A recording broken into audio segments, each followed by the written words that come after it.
السلام علیکم ورحمۃ اللہ وبرکاتہ۔ خواتین و حضرات، قرآن کریم کی منتخب آیات کی تفسیر کے ساتھ خلیق الرحمن آپ کی خدمت میں حاضر ہے۔ سورہ یوسف پہ ہماری بات چل رہی ہے، قصہ یوسف علیہ السلام، جس سے 5 بنیادی حقائق سامنے آتے ہیں۔ یوسف علیہ السلام کے قصے میں جو 16 کڑیاں ہیں، 16 مراحل ہیں، ان 16 مراحل کی روشنی میں 5 حقائق سامنے آتے ہیں۔ کل پہ میں نے اس پہ بات کی تھی، میں نے کوشش کی تھی کہ میں ان 16 مرحلوں پہ بات کر سکوں یوسف علیہ السلام کے قصے کے، لیکن میں نہیں کر سکا۔ 8 پہ بات ہو چکی تھی، آج باقی 8 پہ بات ہوگی۔ کچھ وقت ہوا تو میں مزید بھی کچھ آپ کے ساتھ اس حوالے سے مزید گفتگو کرنے کی کوشش کروں گا۔ 5 حقائق ہم نے آپ کو بتا دیے تھے، میں نے کل آپ کو بتا دیے تھے کہ 5 حقیقتیں۔ پہلی حقیقت کہ عالم الغیب صرف اللہ ہے۔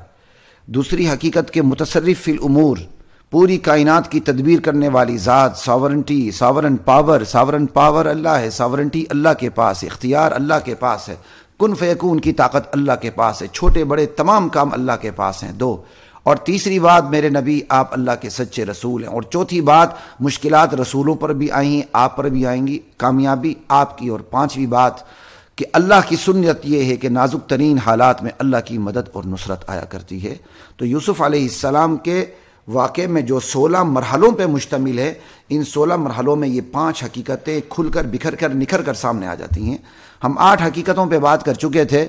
پہلی جو مرحلہ تھا، 8 مرحلوں پہ بات کر چکے تھے۔ پہلے مرحلے میں یوسف علیہ السلام خواب دیکھتے ہیں کہ 11 ستارے اور سورج چاند انہیں سجدہ کر رہے ہیں۔ ابا جان انہیں بتا دیتے ہیں، بیٹا آپ نے نبی بننا ہے اور اپنے اس خواب کو اپنے بھائیوں کے سامنے ذکر نہ کرنا۔ اور دوسرے مرحلے میں بھائی سازش کرتے ہیں اور انہیں ایک اندھے کنویں میں پھینک آتے ہیں۔ تیسرے مرحلے میں ایک قافلہ والا گزرتا ہے اور اسے حضرت یوسف علیہ السلام کو تجارت کا مال سمجھ کے چھپا کے لے جاتا ہے۔ اور 5ویں مرحلے میں انہیں مصر کے بازار میں فروخت کر دیا جاتا ہے، وہ عزیز مصر کے گھر میں آ جاتے ہیں۔ 6 مرحلے میں ان کی پوری جوانی ہوتی ہے، اللہ تعالیٰ ان کو نبی بنا دیتے ہیں۔ 7ویں اور 5ویں مرحلے میں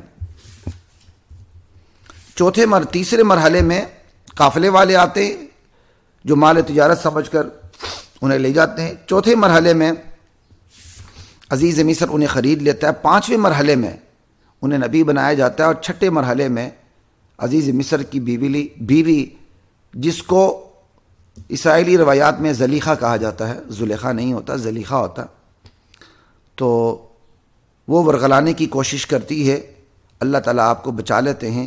7ویں مرحلے میں چرچا ہو جاتا ہے شاہی بیگمات میں کہ عزیز مصر کی بیوی نے ورغلانے کی کوشش کی تھی، اور پھر وہ ساری بات سامنے آتی جس میں وہ صاف اعلان کرتی بیگمات کے سامنے کہ اگر اس نے میری بات نہیں مانی تو میں اسے جیل بھجوا دوں گی یا اسے ذلیل و خوار کر کے رکھ دوں گی۔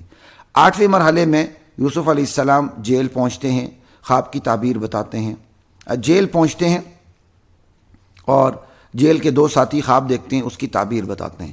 9واں مرحلہ آج ہے۔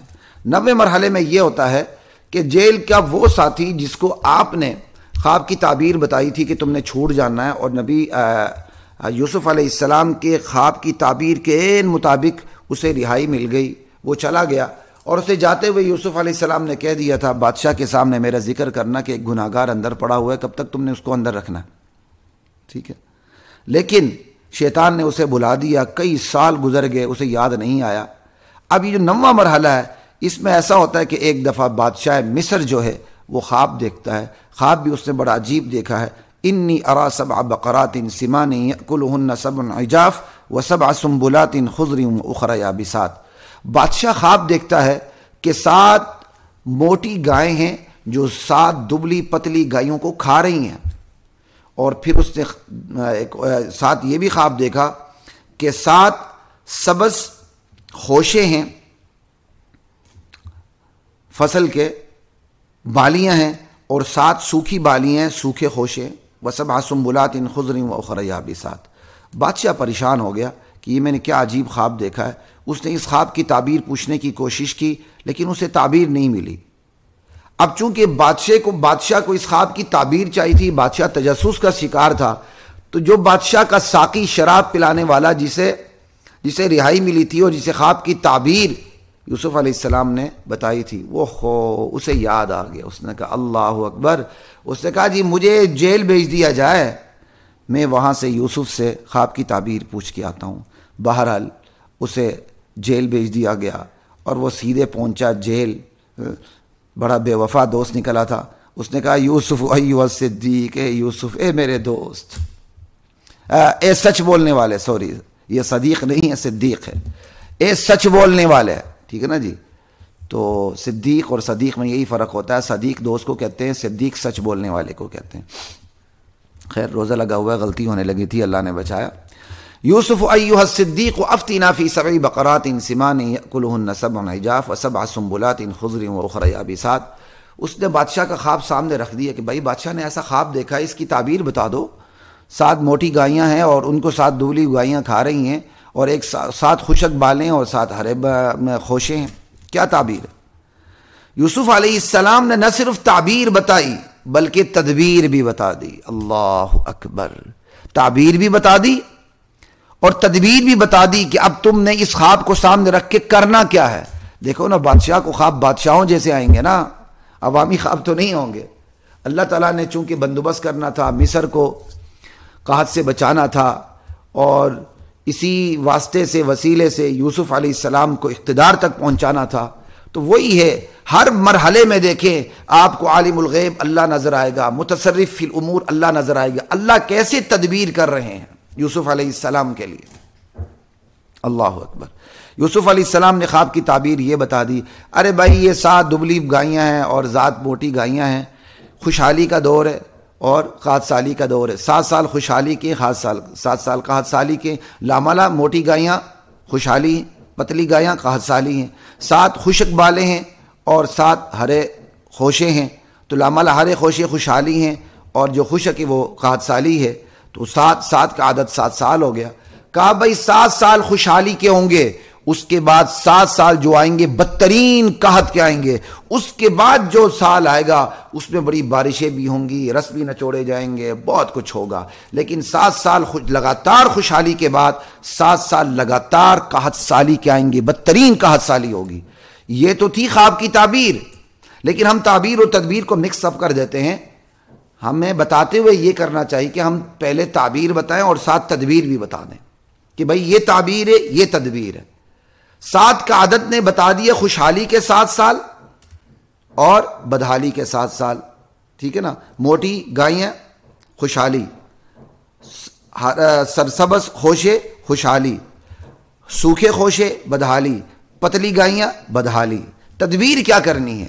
تدبیر یوسف علیہ السلام نے یہ کہی، تم خوب 7 سال غلہ اگاؤ، غلے کو تم ذخیرہ کرو، گوداموں میں اس کو بھر لو، بس جتنی ضرورت ہو، ضرورت کے مقدار کے مطابق غلوں کو خوشے سے نکالو اور کھا لو، باقی غلے کو تم نے خوشوں سے نہیں نکالنا، ان کو خوشوں میں رہنے دو، کیونکہ غلہ خوشے میں پڑا رہے تو کیڑا نہیں لگتا۔ پھر 7 سال جب بدترین قحط کے آئیں گے تو یہ تمہارے قحط کے زمانے میں جو تم نے ذخیرہ کیا ہوگا وہ تمہارے کام آئے گا، ٹھیک ہے، اس میں یہ تم سارا کچھ اناج کھا لو گے، البتہ تم اتنا اس میں سے بچا لو گے کہ آئندہ تم اس سے فصل اگا سکو۔ یہ تعبیر بھی بتا دی، تدبیر بھی بتا دی۔ ساقی پہنچ گیا اور جا کے خواب کا ذکر کر دیا۔ بادشاہ کی تو حیرانی کی انتہا نہیں رہی، بادشاہ نے کہا اس قیدی کو میرے پاس لے آؤ۔ فرق رکھیے گا، یہ بادشاہ ہے اور وہ جو تھا جس کے زلیخا وہ بیوی تھی عزیز مصر کی، جو مصر کے وزیر خزانے کی بیوی تھی، اور یہ بادشاہ نے خواب دیکھا تھا، عزیز مصر نے خواب نہیں دیکھا تھا، یہ بات یاد رکھیے۔ تو بہرحال بادشاہ جو ہے اس نے یوسف علیہ السلام کو طلب کر لیا، بلایا جائے۔ پیغام دینے والا گیا کہ بھائی آپ کو بادشاہ سلامت یاد کر رہے ہیں، لیکن یوسف علیہ السلام نے آنے سے انکار کر دیا۔ اس نے کہا نہ، مجھے جس الزام میں جیل بھیجا گیا ہے پہلے ان عورتوں سے میرے بارے میں تحقیق کی جائے، کیا ماجرا ہے۔ اور آپ یاد رکھیں پچھلی آیات میں جس میں وہ تھا ثم بدا لهم من بعد ما رأوا الآیات لیسجننه حتی حین، کہ بالکل واضح دلائل موجود ہونے کے باوجود کہ غلطی یوسف علیہ السلام کی نہیں، یوسف علیہ السلام کو شاہی بیگمات نے کیا کہتے ہیں، شاہی بیگمات کی وجہ سے بھی دعوت گناہ مل رہی تھی ضمنی طور پر، صراحتاً تو جو گناہ کی دعوت دی تھی وہ زلیخا نے دی تھی، غلطی تو ان کی تھی، اس کے باوجود اس وقت کے حاکموں نے یہ فیصلہ کیا تھا کہ ان کو ایک وقت تک کے لیے قید میں رکھا جائے. لَيَسْجُنُنَّهُ حَتَّىٰ حِينٍ. یاد رکھیے جس معاشرے کی عدالتیں چھوٹوں کو دباتی ہیں، بڑوں کو شترے بے مہار بناتی ہیں، کھلا رکھتی ہیں، ان معاشروں کو تباہی سے دنیا کی کوئی طاقت روک نہیں سکتی. بہرحال چونکہ باوجود بے گناہی کے یوسف علیہ السلام کو جیل میں رکھا گیا تھا، یوسف علیہ السلام نے جیل سے باہر آنے سے انکار کر دیا اور کہہ دیا پہلے ان عورتوں سے پوچھا جائے کہ کیا ماجرا ہوا تھا، کیا بات ہے، کیا حال ہے ان کا، ان سے ان کا تجربہ پوچھا جائے، ان سے حالات پوچھے جائے. بادشاہ سلامت نے شاہی بیگمات کو طلب کر لیا. آپ پوچھا بھائی بتاؤ ما خطبکن اذ راودتن یوسف عن نفسی، جب تم نے یوسف کو ورغلانے کی کوشش کی تھی تو اس وقت تمہارا کیا تجربہ رہا، کیا حالات تھے، کیا اس وقت معاملات تھے، ذرا ہمیں بتایا جائے. اب آپ دیکھیں صرف زلیخا نہیں ہے، سب کے بارے میں کہا جا رہا ہے اب تم نے ورغلانے کی کوشش کی. اس کا مطلب باقی شاہی بیگمات بھی زلیخا کے ساتھ زلیخائیں بن گئی تھیں. اور اس چیز کو پوائنٹ آؤٹ نہیں کیا جاتا، عموماً جو میں نوٹ کرتا ہوں تفاسیر میں اس چیز کو پوائنٹ آؤٹ نہیں کیا جاتا، جبکہ تفسیر قرآن کا جو ٹیکسٹ ہے وہ اس چیز کو پوائنٹ آؤٹ کرتا ہے کہ یہ صرف زلیخا بعد میں سازش میں شامل نہیں تھی. زلیخا نے تو پہلی مرتبہ حملہ کیا تھا، بعد میں جب دعوت ہوئی تھی تو اس کے بعد یہ تمام شاہی بیگمات حضرت یوسف علیہ السلام کی عزت کے در پہ ہو گئی تھی، انہیں اپنے جال میں پھنسانا چاہتی تھی. دیکھیں نا بادشاہ یہی کہہ رہا ہے ما خطبکن اذ راودتن یوسف عن نفسی. سب نے مل کے کہا قلنا حاشا للہ ما علمنا علیہ من سوء. سب نے بیک زبان کہا اللہ کی قسم ہم نے یوسف میں کوئی برائی نہیں دیکھی. ورغلانے کی کوشش تو ہم نے ضرور کی لیکن یوسف کو ہم نے اپنی طرف مائل ہوتے ہوئے نہیں دیکھا. اس وقت پھر عزیز مصر کی بیوی کو بھی ہمت ہوئی، اس نے کہا الآن حصحص الحق، اب حق واضح ہو چکا ہے، ظاہر ہو چکا ہے، میں بھی بات نہیں چھپاؤں گی. انا راودتہ عن نفسی، میں نے ہی یوسف کو ورغلانے کی کوشش کی تھی، یوسف تو سچا ہے وَإِنَّهُ لَمِنَ الصَّادِقِينَ. ٹھیک ہے جی. ذَلِكَ لِيَعْلَمَ أَنِّي لَمْ أَخُنُ بِالْغَيْبِ. اس کی دو بڑی تفسیریں لیکن میں اس سے اپنے آپ کو بچاتے ہوئے آگے جاؤں گا وقت کا میں، ٹھیک ہے، ورنہ میرا جی چاہے گا کہ ذَلِكَ لِيَعْلَمَ أَنِّي لَمْ أَخُنُ بِالْغَيْبِ ضمیر کس طرف جا رہی، دونوں تفسیریں بیان کروں لیکن موقع نہیں، میں آگے چلتا ہوں. بہرحال تو علماء کی میں دلچسپی کے لیے کہتا ہوں ذَلِكَ لِيَعْلَمَ أَنِّي لَمْ أَخُنْهُ بِالْغَيْبِ پہ مفسرین کو ضرور دیکھ لیجیے گا، بہت ضرور دیکھ لیجیے گا، آپ کو چس آئے گا انشاءاللہ.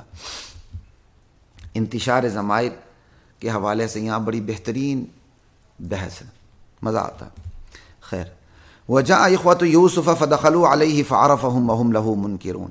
یہ تھی جناب علی 9ویں حالت بادشاہ کا خواب دیکھنا، اور 10ویں حالت یہ تھی کہ بادشاہ کا طلب کرنا، یوسف علیہ السلام کا انکار کرنا، بلکہ پہلے تحقیق کا مطالبہ کرنا.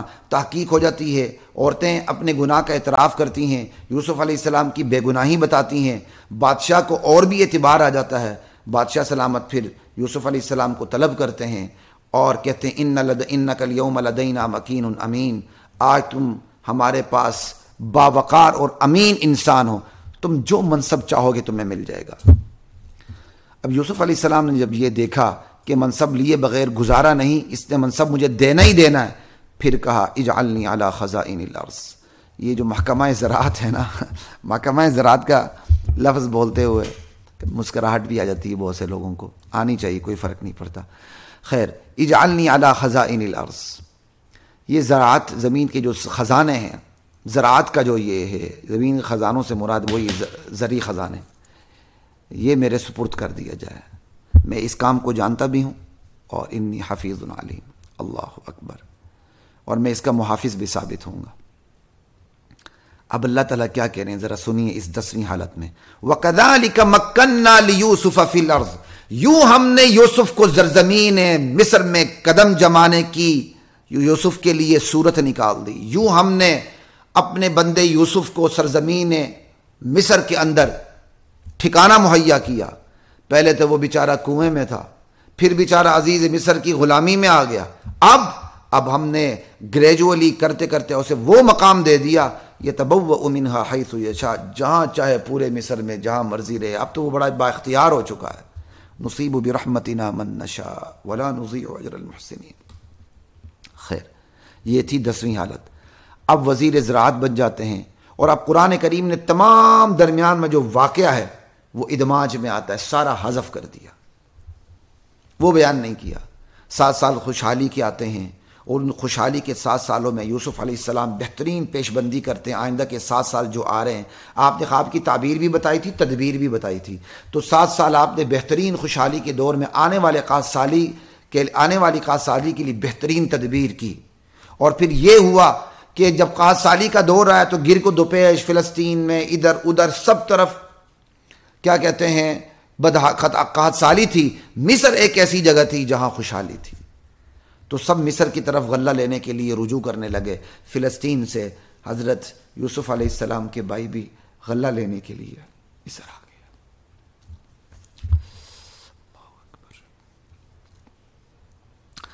یوسف علیہ السلام کے بھائی مصر میں داخل ہوتے ہیں، یوسف علیہ السلام کے پاس آتے ہیں۔ یوسف علیہ السلام بھائیوں کو پہچان لیتے ہیں۔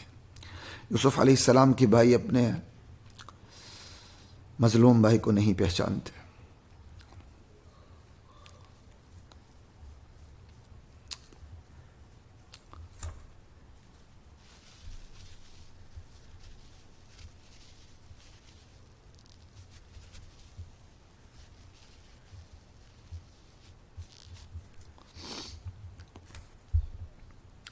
اللہ اکبر۔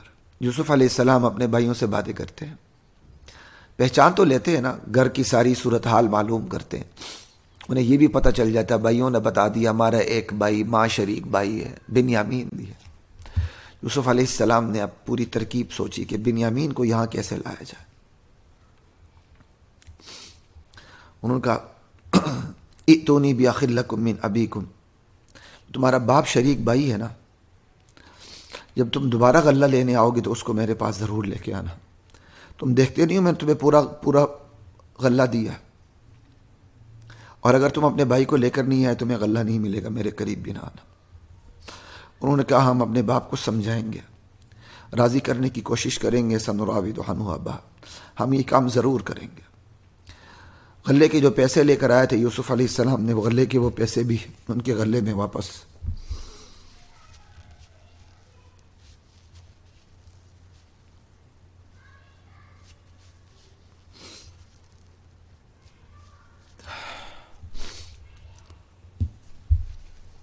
غلے کے پیسے بھی واپس کر دیے۔ گھر پہنچے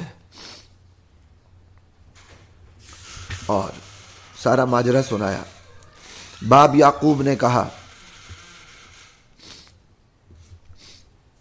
اور جا کے بتایا کہ بنیامین کو بھی بلایا جا رہا ہے۔ تو یوسف علیہ السلام نے کہا کیا میں تم پر اسی طرح اعتبار کروں جس طرح میں نے یوسف کے بارے میں تم پر اعتبار کیا تھا؟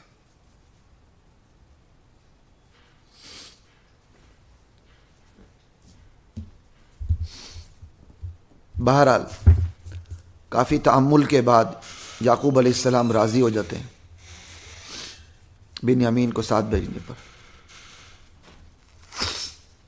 اب یہ 12ویں حالت آتی، یہ جو ابھی حالت گزری ہے یہ 11ویں حالت ہے، جس میں بھائی جو ہیں وہ غلہ لینے گئے تھے۔ 12ویں حالت میں دوبارہ بھائی آ جاتے ہیں بنیامین کو بھی لے کے۔ بنیامین جب پہنچتا ہے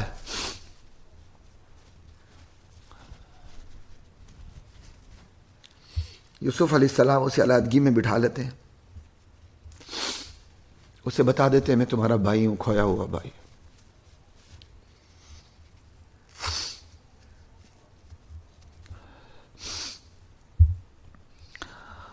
فلا تبتئس بما كانوا يعملون، بھائی بس اب اپنے ہی جو تمہارے علاتی بھائی ہیں 10 یہ جو کرتے رہے اب اس پر غم نہ کرنا، بس دونوں بھائی آپس میں مشورہ کر لیتے ہیں، زیادہ وقت نہیں اس مشورے پر بات کرنے کا۔ بہرحال غلہ دے دیا جاتا ہے پوری منصوبہ بندی کے مطابق۔ بادشاہ کو جو پیمانہ ہے غلہ ناپنے کا وہ بنیامین کے غلے میں ڈال دیا جاتا ہے۔ ادھر سے بادشاہ کا جو پیمانہ ہے وہ میں نہیں ملتا ہے، شور مچ جاتا ہے، بادشاہ کا پیمانہ چوری ہو گیا، قافلوں کی تلاشی لی جاتی ہے۔ یوسف علیہ السلام کے جو بھائیوں کا قافلہ ہے اس کو بھی روک لیا جاتا ہے، ان کی بھی تلاشی لی جاتی ہے. وہ اپنی صفائی دیتے ہیں، بھائی آپ کیا کر رہے ہو، ہم کوئی چوری کرنے اس سرزمین پہ تھوڑی آئے. بہرحال ان سے پوچھا جاتا ہے اگر تمہارے غلے میں سے اگر تمہارے پاس سے بادشاہ کا کھویا ہوا پیمانہ ملے، غلے کا پیمانہ، تو پھر اس کی کیا سزا ہوگی؟ اس نے کہا ہماری شریعت میں سزا یہی ہے کہ جو چور ہوتا ہے وہ جس کی چوری کرتا ہے اس کے حوالے کر دیا جاتا ہے، اس کی غلامی میں آ جاتا ہے. تو ہم میں سے جس نے چوری کی ہوگی وہ بطور غلام آپ رکھ لیں. بنیامین کے غلے میں سے پیمانہ نکل آتا ہے، بنیامین کو یوسف علیہ السلام رکھ لیتے. اللہ اکبر. بھائی حیران ہو جاتے یہ کیا ہو گیا. وہ 10 بھائی جنہوں نے یوسف علیہ السلام پہ ظلم کیا اور اندھے کنویں میں ڈالا، باپ کی محبت سے دور کیا، وہ کہتے ہیں ہاں اگر آج اس نے چوری کی ہے تو اس کے بھائی نے بھی بہت پہلے چوری کی تھی. یوسف علیہ السلام کے بارے میں کہتے ہیں اس کا جو حقیقی بھائی اس نے بھی چوری کی. یوسف علیہ السلام دل میں کہتے ہیں بڑے بدترین لوگ ہو تم، انتم شر مکانا، تم جو کہہ رہے ہو اللہ اسے خوب جانتا ہے.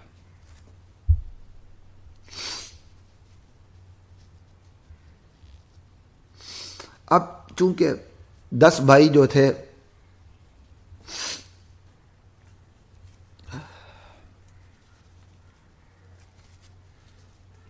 وہ باپ سے وعدہ کر کے آئے تھے بنیامین کی ہم حفاظت کریں گے. اللہ اکبر. انہوں نے یوسف علیہ السلام سے کہا یا ایھا العزیز ان لہ ابا شیخا کبیرا فخذ احدنا مکانا. کتنا درد نظر آ رہا ہے ان آیات میں. اے عزیز مصر، اس بچے کا باپ بہت بوڑھا ہے، فخذ احدنا مکانا، اس کے بدلے ہم میں سے کسی ایک کو رکھ لو، ہم آپ کو بڑا احسان کرنے والا دیکھتے ہیں، اسے واپس کر دو. یوسف علیہ السلام نے کہا نہیں، جس کے پاس ہے اسے کو پکڑیں گے، کسی اور کو پکڑیں گے تو ہم ظالم ہوں گے. بالا جب بھائی مایوس ہو گئے، اب یہ 13ویں حالت شروع ہو رہی ہے.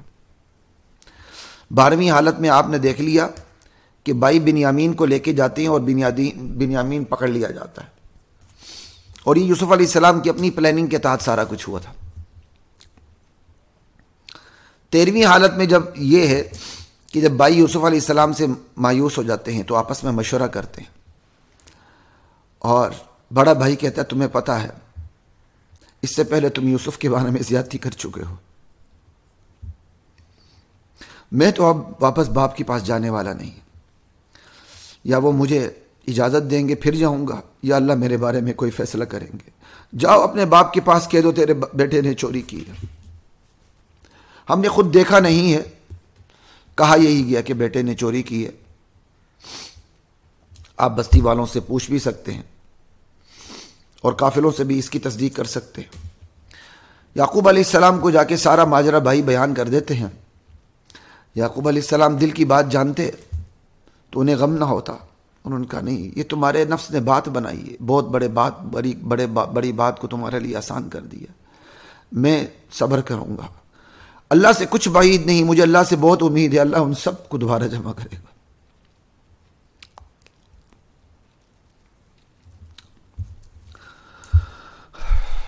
وہ گھر والوں سے ہٹ کے، اپنے بیٹوں سے ہٹ کے یوسف کی یاد میں آہیں بھرنے لگے. یا اسفا علی یوسف، ہائے یوسف، ہائے افسوس یوسف پر. یوسف کو یاد کرتے کرتے ان کی آنکھیں سفید ہو گئیں غم کے مارے، وہ گھٹے جا رہے تھے. گھر والوں نے کہا ابو آپ کیا کر رہے ہیں؟ آپ تو ہر وقت یوسف کو یاد کرتے رہتے ہیں، آپ تو اپنے آپ کو گلا دیں گے، کہیں ہلاک نہ کر بیٹھیں اپنے آپ کو. یعقوب علیہ السلام نے کہا انما اشکو بثی وحزنی الی اللہ. اللہ اکبر. میں اپنی دل کی بے قراری اپنے اللہ کے پاس رکھ رہا ہوں، اپنا غم اللہ کو سنا رہا ہوں. میں اللہ کی طرف سے وہ جانتا ہوں جو تم نہیں جانتے. میرے بیٹے نے تو خواب دیکھا نبی بنے گا، وہ زندہ ضرور ہے. اللہ اکبر. جاؤ میرے بیٹو فتحسسوا من یوسف و اخیہ، یوسف اور اس کے بھائی کو تلاش کرو.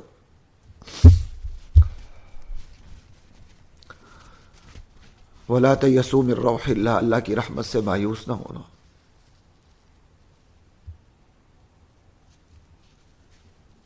اب 14ویں حالت آتی ہے. تیسری مرتبہ بھائی مصر کے دربار میں یوسف علیہ السلام کے پاس پہنچتے. بڑے دردناک الفاظ ہیں. یا ایھا العزیز مسنا واہلنا الضر، اے عزیز مصر، ہمیں اور ہمارے گھر والوں کو بہت تکلیف پہنچی ہے.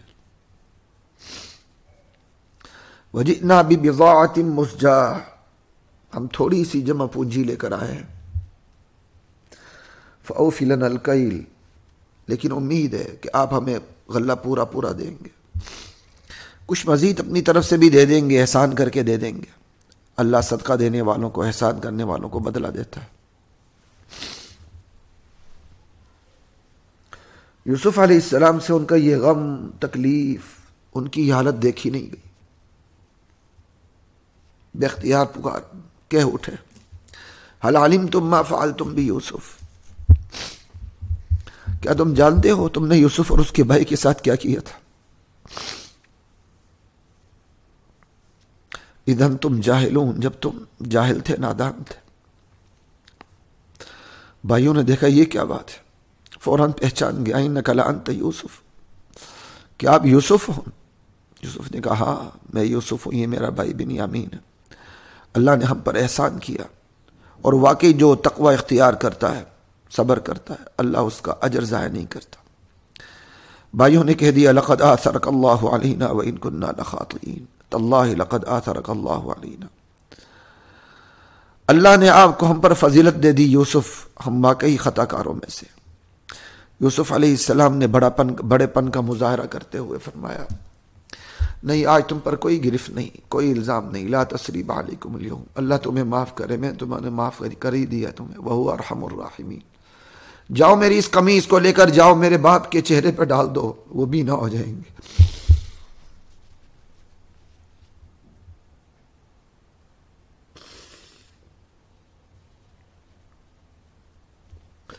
وَأْتُونِي بِأَهْلِكُمْ أَجْمَعِينَ، سب کو لے کر آؤ، اپنے گھر والوں کو، بس اب مصر میں رہو. میں نے عموماً، خیر میں نے اس بارے میں زیادہ تفاسیر کو تو نہیں دیکھا، لیکن یہاں ایک چیز مجھے بعض تفاسیر کو میں نے مطالعہ کیا، مجھے نظر نہیں آئی، جو میں آپ کو بتانا چاہتا ہوں تحدیث بن نعمت کے طور پر. قمیص لے گئے، قمیص جا کے چہرے پہ ڈال دیا، چہرے پہ ڈال دی، بینائی واپس آ گئی. تو قمیص ڈالنے سے بینائی واپس تو نہیں آتی. آپ سے میں سوال کر رہا ہوں سامعین،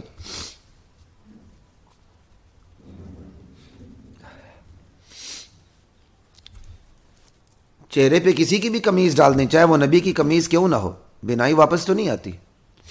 اللہ کے نبی کی قمیص رئیس المنافقین عبداللہ بن ابی کو پہنا دی گئی، اس کی بخشش نہیں ہو سکی. اور یہاں قمیص صرف چہرے پہ ڈال دی جا رہی، پوری بینائی واپس آ رہی ہے. تو کیا مسئلہ؟ انبیاء کے ہاتھ پہ خلاف قانون جو چیز ظاہر ہو اس کو معجزہ کہتے ہیں. بڑی کمزور بات لگتی ہے مجھے یہ، جب میں بعض اپنی تفاسیر میں بھی دیکھتا ہوں جی یوسف علیہ السلام کو وحی آئی تھی کہ آپ یہ قمیص ڈال دیں. بھائی سیدھا سیدھا یہ کہنے کی ضرورت ہی نہیں ہے. قمیص ڈالے بینائی واپس آ جائے، یہ خلاف قانون ہے. اور انبیاء کے ہاتھ سے جو خلاف قانون چیز سرزد ہوتی ہے، ظاہر ہوتی ہے، اسے معجزہ کہتے ہیں. جیسے چاند کا 2 ٹکڑے ہونا قانون کے خلاف ہے، عادت کے خلاف ہے، لیکن ہوا، یہ ہمارے نبی کا معجزہ ہے. تو یہ قمیص جا کے میرے باپ کے چہرے پہ ڈال دو، بینائی واپس آ جائے گی. آ گئی بینائی واپس. یہ ہے معجزہ یوسف علیہ السلام کا. خیر، یہاں 14 حالتیں مکمل ہو گئیں. اب 15ویں حالت یہ ہے کہ وہاں سے قافلہ بخیر و خوبی کامیابی کے ساتھ روانہ ہوا. ادھر قافلہ روانہ ہوا، ادھر اللہ تعالیٰ نے یعقوب علیہ السلام کو یوسف کی خوشبو سنگا دی. انی لاجد ریح یوسف لولا ان تفندون. 10 بیٹے گئے ہوئے ہیں، گھر میں گھر والے موجود ہیں، یعقوب علیہ السلام کہتے ہیں لا الہ الا اللہ کہ مجھے یوسف کی خوشبو آ رہی ہے. انی لاجد، دو تاکید ہے. انی بے شک مجھے، لا البتہ، اجد پاتا ہوں میں، ریح خوشبو یوسف کی. دو تاکید ہیں. میں یوسف کی خوشبو مجھے آ رہی ہے. لولا ان تفندون، اگر تم مجھے کیا کہتے ہیں بیوقوف نہ سمجھو تو میں تمہیں بتا رہا ہوں مجھے یوسف کی خوشبو آ رہی ہے. گھر والوں نے کہا انک لفی ضلالک القدیم. آپ پرانی باتوں میں پڑے ہوئے ہیں. آپ دیکھیں کتنے عرصے سے یوسف علیہ السلام وہاں موجود تھے، باپ کو خوشبو نہیں آئی. گھر کے قریب جنگل میں کنویں میں پڑے ہوئے ہیں یوسف علیہ السلام، باپ کو خوشبو نہیں آئی. 7 سال حکومت کرتے رہے، 7 سال قحط سالی، 7 سال تو خیر خوشحالی کے تھے. کتنے عرصے سے حکومت کرتے رہے، غلامی کا دور گزارا، قید گزاری، مصر میں رہے، باپ کو خوشبو نہیں آئی. جب قافلہ لوٹ رہا ہے خوشخبری لے کر، ایسے میں اللہ خوشبو پہنچا رہے ہیں. یہ ہے اللہ. خود اگر یعقوب علیہ السلام متصرف فی الامور ہوتے تو ان مشکلات میں نہ پڑتے، اس غم کا شکار نہ ہوتے، ان کی بینائی نہ جاتی. اللہ ہے، اللہ غم میں ڈالنا چاہے نبی کو ڈال دیتا ہے، اللہ غم سے نکالنا چاہے فقیر کو بھی غم سے نکال کے باہر لے آتا ہے، نبی کو بھی باہر لے آتا ہے. اور سے دراز سے مصر میں لیکن خوشبو نہیں سنگائی، گھر کے قریب جنگل میں کنویں میں لیکن پتہ نہیں چلا. لیکن جب خوشخبری لے کے قافلہ روانہ ہو رہا ہے تو خوشخبری سے پہلے اللہ تعالیٰ نے خوشبو پہنچا دی، خوشخبری کی تمہید بنا کے. بہرحال خوشخبری دینے والا آیا، یوسف علیہ السلام کی قمیض باپ کے چہرے پہ ڈال دی گئی، وہ بینا ہو گئے. اللہ. بھائیوں نے کہا ابا جان ہمارے لیے اللہ سے بخشش طلب کرے. اللہ استغفر لنا ذنوبنا. یہ بھائی کہیں اور نہیں گئے، باپ کو یہ نہیں کہا ابا جان آپ سے بڑے بزرگ آپ کے جو بڑے گزرے نا ابراہیم علیہ السلام، ذرا ان کی قبر پہ چلتے ہیں، وہاں جا کے بخشش طلب کرتے ہیں، وہاں جا کے سفارش کرتے ہیں ابراہیم علیہ السلام سے کہ وہ اللہ سے ہماری بخشش طلب کریں. یا اسحاق علیہ السلام کی قبر پہ جاتے ہیں، وہاں جا کر اسحاق علیہ السلام سے سفارش کرواتے ہیں آپ کے تھرو کہ اللہ سے ہماری بخشش طلب کریں. نہیں، براہ راست باپ کو کہہ رہے ہیں ابا جان ہمارے لیے اللہ سے بخشش طلب کریں. زندوں سے براہ راست بخشش طلب کی جا سکتی ہے، بخشش کی دعا کروائی جا سکتی ہے. مردوں سے بخشش کی دعا نہیں کروائی جاتی. مردوں سے بخشش کی دعا کروانی ہوتی. حضور صلی اللہ علیہ وسلم کے بعد سب سے بڑا درجہ ابراہیم علیہ السلام کا ہے. یہ بھائی بھی سیدھے وہاں پہنچ جاتے. خیر یہ ایک بحث چھوٹا بہت میں نے اشارہ کر دیا. لا الہ الا اللہ. کیونکہ بعض لوگوں نے یہاں تک کہہ دیا، وہ منافقین کے بارے میں، جب منافقین کو کہا جا رہا تھا، جب قرآن نے کہا کہ وہ نبی کے پاس آگے کیوں انہوں نے بخشش طلب نہیں کر دی، انہوں نے اس واقعے کو کھینچ کے نبی علیہ السلام کی زندگی کے بعد بھی لے گئے. اس لیے میں نے یہاں اشارہ کرنا اس کو ضروری سمجھا. وہاں بھی خیر میں جواب دے چکا ہوں اس کا. قال سوف استغفر لکم ربی انہ هو الغفور الرحیم. میں بخشش تمہارے لیے ضرور طلب کروں گا، میرے رب کی تو شان ہی غفوری اور رحیمی ہے، وہ معاف کرتا ہے، بخش دیتا ہے. یہ 15 حالتیں مکمل ہو گئیں. 16ویں حالت جو ہے وہ یہ ہے کہ قافلہ پہنچتا ہے، وہ بینا خوشخبری ملتی، یعقوب علیہ السلام کی بینائی لوٹ آتی ہے. اب سب گھر والے مصر مل کے مصر روانہ ہو رہے ہیں. جی اب مصر کے دربار میں جا کے رہیں گے. نبی کا گھرانہ مصر کے شاہی محل میں رہے گا. اللہ اکبر.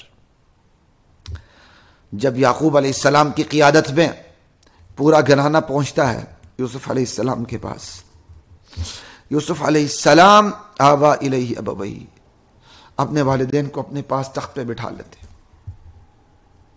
اللہ اکبر. وقال ادخلوا مصر ان شاء اللہ آمنین. فلما دخلوا على يوسف آوى إليه أبويه وقال ادخلوا مصر إن شاء الله آمنين ورفع أبويه على العرش وخروا له سجدا.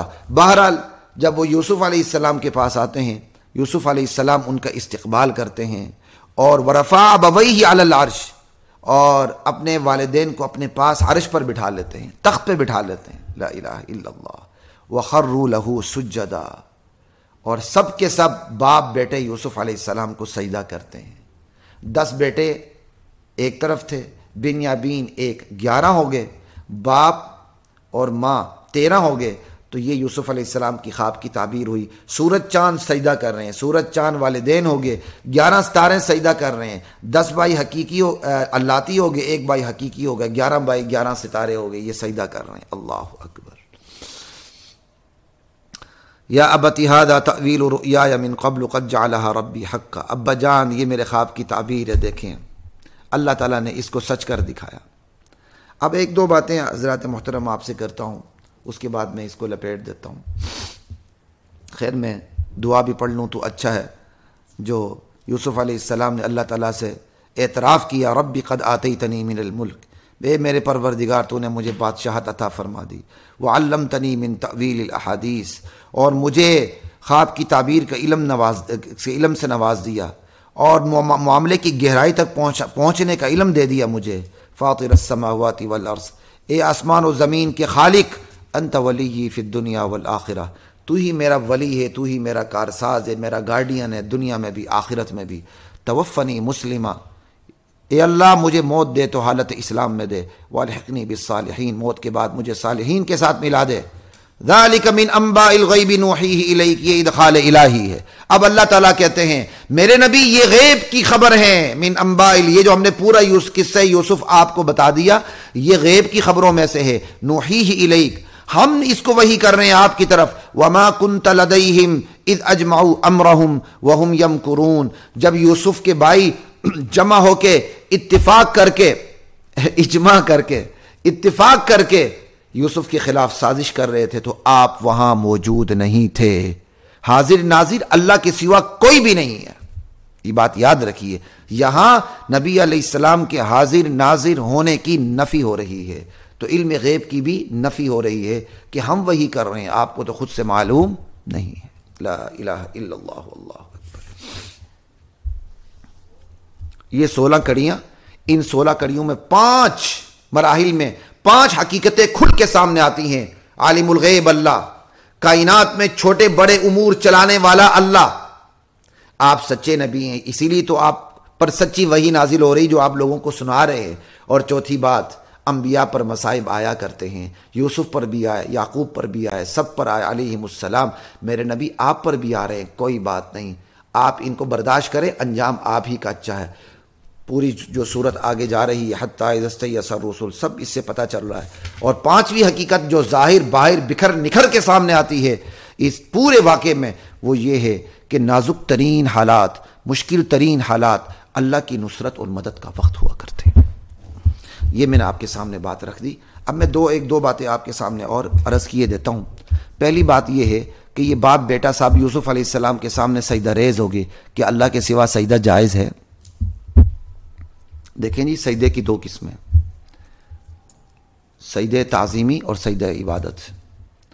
سجدہ تعظیمی یہ ہے کسی کو آنر دیتے ہوئے، آپ کسی کو عزت دیتے ہوئے آپ جھک جاتے ہیں، سجدہ کرتے ہیں، تو یہ سجدہ تعظیمی ہے. آپ کی نیت عبادت کی نہیں ہے، ٹھیک ہے. سجدہ عبادت یہ ہے آپ عبادت کی نیت سے سجدہ کر رہے ہیں. تو سجدہ عبادت تو اللہ کے سوا کسی اور کے لیے شرک ہے. لیکن سجدہ تعظیمی اگر بندہ عبادت کی نیت سے سجدہ نہیں کرتا، جسٹ ایک آنر دینے کے لیے سجدہ کرتا ہے، جیسے ہمارے بہت سے لوگ آج کل بھی سلام کرتے ہوئے جھکتے ہی چلے جاتے ہیں، اور ایسا جھکنا نہیں چاہیے، ٹھیک ہے. ہماری شریعت میں یہ بھی ممنوع ہے. تو اگر کسی کو کوئی آنر دیتے ہوئے، بیوقوفی کرتے ہوئے کسی صدر مملکت کے سامنے، سردار کے سامنے سجدہ کرتا ہے تو یہ شرک نہیں ہے. بیوقوفی ضرور ہے، کفر ہے، شرک نہیں بلکہ کیا ہے، کفر ہے. پہلی شریعت میں اس کی اجازت تھی. خیر اس کی بڑی تفصیلات ہے، میں سم اپ کر کے آپ کے سامنے ایک بات، تاکہ ایک پوری ایک تصویر سامنے آ جائے سجدہ تعظیمی کی، سجدہ عبادت کی، کفر کی، شرک کی. بس اس حوالے سے تشریح کر رہا ہوں، وگرنہ اس کی تشریحات کی اور بھی بہت سی گنجائشیں موجود ہیں. تو سجدہ عبادت کی نیت سے اللہ تعالیٰ کو سجدہ کیا جائے. سجدہ تعظیمی جسٹ آنر دینے کے لیے، عزت دینے کے لیے آپ سجدہ کرتے ہیں، عبادت کی نیت آپ کی نہیں ہوتی. پہلی شریعتوں میں آنر دینے کے لیے، جیسے ہم کسی کو آنر دینے کے لیے دونوں ہاتھوں سے سلام کرتے ہیں، تو پہلی شریعت کے اندر عزت دینے کے لیے، آنر دینے کے لیے سجدے بھی جانا بھی درست تھا. جیسا کہ قرآن کے صاف الفاظ ہیں، تعویلات کرنے کی ضرورت ہی نہیں ہے. وَخَرُّوا لَهُ سُجَّدًا، کہ ان کے سامنے سجدے میں چلے گئے. اور اور باقاعدہ پیچھے ساجدین کا لفظ استعمال ہوا تھا یوسف علیہ السلام کے خواب میں کہ انی رأیت 11 کوكبا والشمس والقمر رأیتهم لی ساجدین، میں نے 11 ستاروں کو، سورج چاند کو دیکھا کہ وہ مجھے سجدہ کر رہے ہیں، مجھے سجدہ کر رہے ہیں میرے لیے، لی ساجدین، ٹھیک ہے نا؟ تو اس لیے کوئی اس میں ہیر پھیر کی ضرورت نہیں، تکلفات میں پڑھنے کی ضرورت نہیں ہے کہ اس وقت اس طرح آنر دینا کسی کو، جس طرح آج ہم سلام کرتے ہیں، اس وقت کسی کو بہت زیادہ آنر دینے کے لیے اس کے سامنے سجدہ بھی کر لیا جاتا تھا، عبادت کی نیت سے نہیں، تعظیم کی نیت سے۔ تو یہ سجدہ تعظیمی اس وقت جائز تھا۔ تو آج سوال ہے، آج کیا ہے جناب؟ یہ سجدہ تعظیمی آج اس امت میں حرام کر دیا گیا، لیکن صرف حرام نہ سمجھے نا، اس سے بات ہلکی ہو جاتی ہے، کفر ہے، کفر۔ احناف کی فقہی کتابوں میں یہ بات صراحت سے منقول ہے، سجدہ تعظیمی کفر ہے۔ کفر و شرک میں حد فاصل ہے۔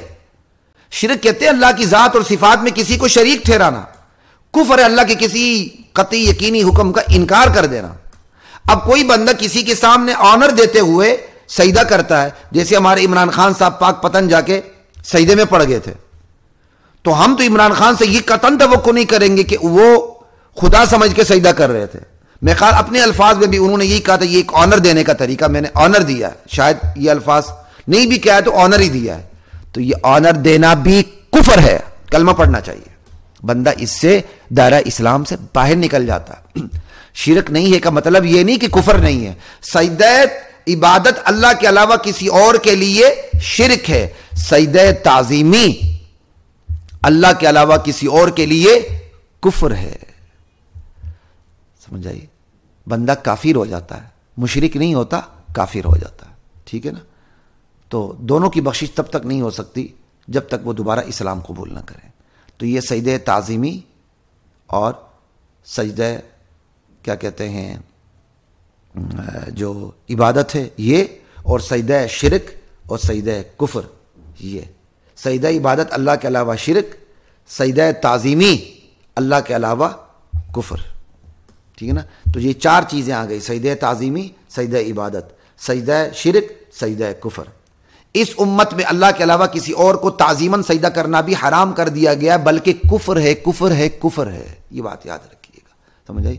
کہتے ہیں جی ہمارے اگر کوئی یہاں کسی مزار کو سجدہ کرتا ہے تو وہ عبادت کی نیت سے ہم نہیں کرتے، بلکہ ہم اس کو آنر دینے کے لیے کرتے ہیں۔ آنر دینے کے لیے کرتے ہو، شرک تو نہیں ہے اگر آپ کی نیت یہ ہے کہ میں عبادت نہیں کر رہا، جناب کفر ضرور ہے، بندہ کافر ہو جاتا ہے۔ اس غلط فہمی میں نہیں رہیے، خصوصاً حنفی فقہی کتابوں کے اندر تو یہ مسئلہ بہت صراحت سے لکھا ہوا ہے، تو اس پر اتنی بات کافی ہے۔ آگے میں ایک اور بات آپ کے سامنے ہلکی پھلکے انداز میں بات کر لوں، پھر کبھی انشاءاللہ اللہ تعالیٰ نے چاہا تو میں ڈیٹیل پہ اس پر بھی بات کروں گا۔ آپ دیکھیں کہ جب یوسف علیہ السلام نے خواب دیکھا تھا کہ میں نے 11 ستاروں کو، سورج چاند کو سجدہ کرتے دیکھا ہے،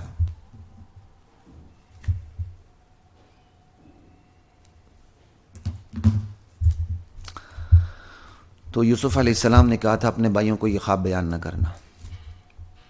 ایک باپ اپنے حقیقی بیٹوں کے بارے میں اپنے حقیقی بیٹے کو کہہ رہا ہے کہ اپنے دوسرے بھائیوں سے یہ خواب بیان نہ کرنا۔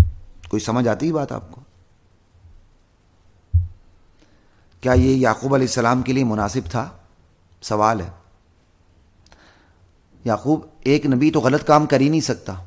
میں آپ کو دراصل یہاں ایک مسئلہ سمجھانا چاہ رہا ہوں۔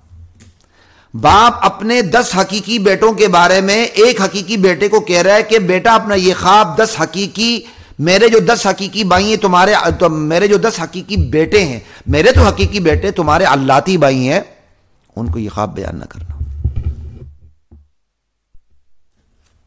انہیں یہ خواب بیان نہ کرنا۔ لا الہ الا اللہ۔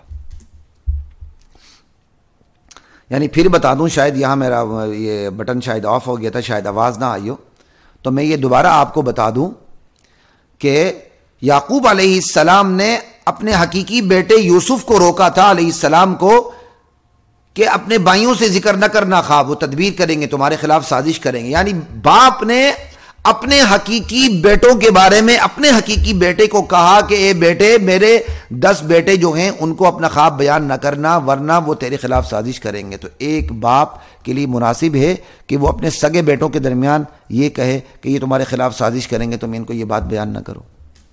نبی تو غلط کام کبھی کر ہی نہیں سکتا، اور نہ نبی نے یہ غلط کام کیا۔ دراصل یہ میرے اور آپ کے لیے ایک وزڈم ہے۔ دیکھیں، بھائی قابیل اور حابیل بھی تھے، سگے بھائی ہونے کے باوجود قابیل قاتل تھا اور حابیل مقتول تھا، ٹھیک ہے۔ بھائی ہارون اور موسیٰ بھی تھے۔ موسیٰ علیہ السلام نے اپنے بھائی پر جو احسان کیا، دنیا میں کوئی بھائی کسی پر احسان نہیں کر سکتا۔ موسیٰ علیہ السلام نے سفارش کر کے اللہ سے اپنے بھائی کے لیے نبوت دلوا دی تھی۔ دونوں قسم کی مثالیں موجود ہیں قرآن کریم میں۔ دراصل میرے اور آپ کے لیے سبق ہے، خصوصاً جو باپ ہیں، والدین، ان کے لیے سبق ہے کہ اپنے بچوں پر پوری نظر رکھیں۔ بچے آپس میں حسد کرنے لگتے ہیں۔ اگر آپ کے بچوں میں خدا نخواستہ حسد کا مادہ آ چکا ہے اور کسی ایک بچے میں حسد کا مادہ ہے اور آپ سمجھتے ہیں کہ اپنے اس حسد کے مادے کی وجہ سے وہ دوسرے بچے کو نقصان دے گا، تو آپ اپنی پوری تدبیر کے ذریعے طریقے کے ساتھ اپنے بچوں کو سنبھال لیں، اور جس کو نقصان پہنچا چاہ رہا ہے اس کو نقصان سے بچانے کی کوشش کریں۔ وہ یہ نہیں کہ یعقوب علیہ السلام کی طرح آپ کھل کے یہ بات کریں، وہ موقع محل کے مطابق بات ہوتی ہے۔ آپ علماء سے مشورے میں رہیں گے تو موقع محل کو سمجھنا آپ کے لیے آسان ہوگا کہ آپ نے کس طرح اپنے بچوں کے درمیان انصاف سے کام لینا ہے، اور کس طرح اگر بچے ایک دوسرے کے ساتھ حسد کرتے ہیں، ایک دوسرے پر ظلم کرتے ہیں تو کس طرح بچانا ہے۔ اسی طرح کئی دفعہ ایسا ہوتا ہے، باپ دنیا سے جا رہا ہوتا ہے، بچے چھوٹے چھوٹے ہوتے ہیں، ایک بھائی بہت ہی چھوٹا ہے، باقی بھائی بڑے بڑے ہیں، یہ خدشہ ہوتا ہے کہ چھوٹے بھائیوں کو بڑا بھائی جائیداد نہیں دے گا، تو باپ کو بندوبست کر کے جانا چاہیے، اپنی زندگی میں شرعی طور پر وراثت تقسیم کر کے جانی چاہیے۔ میں نے آپ کو ایک مثال دی ہے، کہنے کی بات یہ ایک وزڈم ہوتی ہے، اس وزڈم کا خیال رکھنا چاہیے۔ یہ کبھی نہیں کہنا چاہیے نہیں جی میرے بیٹے ہیں، یہ تو بڑے اتفاق سے رہیں گے، یہ تو آپس میں لڑ ہی نہیں سکتے۔ ارے بھائی، نبی کے بیٹے آپس میں لڑ سکتے ہیں تو میرے اور آپ کے بیٹے آپس میں کیوں نہیں لڑ سکتے؟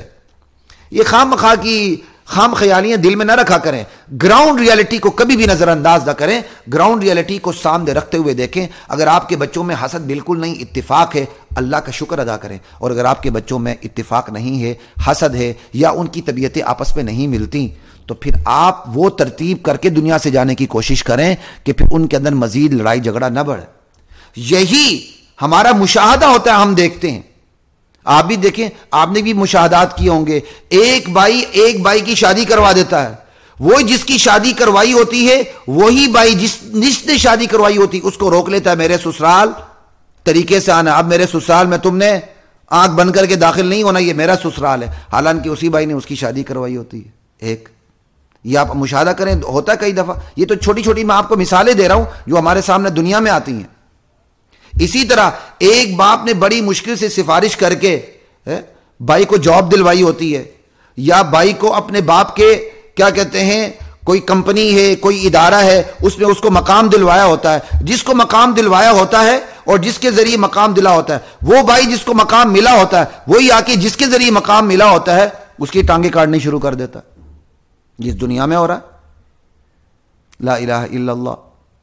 اسی طرح ایک بھائی کسی اچھے منصب پر فائز ہے تو دوسرا بھائی اس منصب سے حسد کرنے لگتا ہے، بلکہ یہاں تک کہ دیتا ہے کہ یہ منصب میرا حق تھا، تمہارا حق نہیں تھا۔ یہاں تک باتیں ہوتی ہیں، ٹھیک ہے نا۔ اسی طرح باپ ابھی مرا نہیں ہوتا، جو حاسد بھائی ہوتا ہے یا ظالم بھائی ہوتا ہے یا کوئی بڑا ہوتا ہے تو اپنے چھوٹوں کے بارے میں یا غیر حاسد کے بارے میں پہلے ہی فیصلہ کر لیتا ہے کہ باپ کے مرتے ہی، سمجھ آئی، میں نے ان کو گھر سے نکال دینا۔ بلکہ ایسا بھی ہوا اس دنیا کے اندر کہ باپ کے مرنے سے پہلے سگے بھائی نے سگے بھائی کو کہہ دیا ہے کہ باپ کے مرنے پر نہ تو باپ کی کمپنی یا ادارے میں رہے گا، نہ تو باپ کے گھر میں رہے گا۔ ایسا بھی ہوتا ہے۔ لیکن ایسا بھی ہوتا ہے باپ کے مرنے پر بھائی باپ کا کردار ادا کر دیتا، وہ بہن بھائی باپ کی کمی محسوس نہیں کرتے اپنے بھائی کی موجودگی میں یا اپنے بھائیوں کی موجودگی میں، ایسا بھی ہوتا۔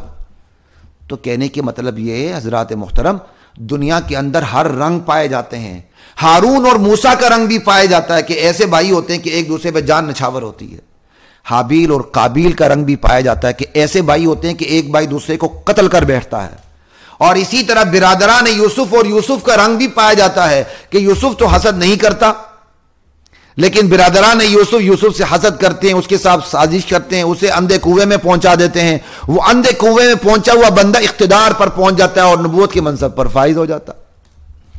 تو کہنے کا مطلب یہ ہے قرآن نے آپ کے سامنے تمام رنگ رکھے ہیں، اس لیے آپ خام خیالی میں کبھی بھی مبتلا نہ ہو. میرے بچے ہیں جی، میرے بچے تو بڑے یونٹی سے رہیں گے، کبھی ان کے اندر کوئی اختلاف نہیں ہوگا. میرے 8 بچے ہیں، میرے 10 بچے ہیں، میرے 12 بچے ہیں، میرے 4 بچے ہیں، میرے 3 بچے ہیں. جی ہمارے خاندان میں تو بڑی یونٹی ہے، ہمارے خاندان میں جو بھی کماتا ہے بس وہ ماں کی پوٹلی بنی ہوئی ہے، سب اس کے اندر پیسہ جمع کرتے ہیں، سب مشترکہ کھاتے ہیں، کوئی حساب کتاب نہیں رکھتے. ہمارے خاندان میں بڑا اتحاد ہے. وہی باپ کے مرنے کے بعد وہ مشترکہ پوٹلی کے اوپر کلاشنکوف کی گولیاں چلتی ہیں. ایک بھائی کہتا ہے میری تنخواہ زیادہ تھی، اس پوٹلی میں میرا مال زیادہ ہے. دوسرا بھائی کہتا ہے تنخواہ تیری زیادہ تھی، گھر کا کام میں نے سنبھالا ہوا تھا، اس میں حق میرا زیادہ ہے. ان میں کلاشنکوفیں اٹھ جاتی ہیں. تو یہ بالکل احمقانہ بات ہے کہ آپ اپنے بیٹوں کو اس طرح رکھیں کہ ان کی معاشی دنیا کے اندر جو ان کا پیسہ ہے اس کو بھی اس طرح خلط ملط کھچڑی پکا کے رکھ دیں اور اس کو آپ اتفاق کا نام دے دیں. یہ اتفاق نہیں، یہ سب سے بڑی بے اتفاقی کی بات ہے. عام معاملات کو اتنا الگ تھلگ رکھیں کہ آپ کی بیٹیوں میں، آپ کے بیٹوں میں، آپ کے بچوں میں لڑائی بھی ہو جائے تو پیسے پر ایک تنکے کی لڑائی نہ ہو. اتنے معاملات نکھرے ہوئے ہوں، ستھرے ہوئے ہوں. لیکن افسوس خصوصاً ہمارے قبائلی علاقوں میں یہ کام بہت زیادہ ہوتا ہے. باپ کہتا ہے میرے 10 بچے ہیں، میرے 8 بچے ہیں، میرے 7 بچے ہیں، میرے 5 بچے ہیں، بڑا اتفاق ہے، سب مل جل کے رہتے ہیں. جی وہ ایک ہی پوٹلی بنی ہوئی ہے، کوئی 10 کماتا ہے تو وہ بھی ادھر آتا ہے، کوئی 10,000 کماتا ہے وہ ادھر آتا ہے، وہ کوئی 10 لاکھ کماتا ہے ادھر آتا ہے. وہ 10 کمانے والا بھی پورا برابر کا حقدار ہوتا ہے. انا للہ و انا الیہ راجعون. معذرت کے ساتھ یہ KPK میں یہ کام بہت زیادہ ہوتا ہے. ایک ناہنجار گھر میں بیٹھ کے خالی کھاتا ہے اور چرس پیتا رہتا ہے، اور دوسرا بیرونی ملکوں میں 20 سال کام کر کے آتا ہے، ساری کمائی لے کر آتا ہے. سارے بھائی ماشاءاللہ برابر کے شریک ہوتے ہیں. انا للہ و انا الیہ راجعون. ان تمام چیزوں کو اپنے اندر سے نکال دیں. اپنے معاملات کو اپنے بچوں کے اندر اتنا صاف ستھرا رکھیں کہ آپ اس دنیا سے چلے بھی جائیں تو آپ کے بچوں کے اندر معاملات نہ اٹھیں، اور خدا نخواستہ اٹھنے کے امکانات ہوں آپ اپنے بچوں کی ایسی تربیت کر جائیں کہ ان میں اتفاق رہے، یا کم سے کم کوئی ایسا تو ہو کہ جو یک طرفہ قربانی دینے والا اور اتفاق کی فضا قائم رہے. اللہ کی ذات ہمیں اور آپ کو، ہم سب کو قرآن کے وزڈم سے مستفید ہونے کی توفیق عطا فرمائے. کل انشاءاللہ دوبارہ قرآن کریم کی منتخب آیات کی تفسیر کے ساتھ آپ سے ملاقات ہوگی. اس وقت کے لیے اجازت دیجیے. السلام علیکم ورحمۃ اللہ وبرکاتہ.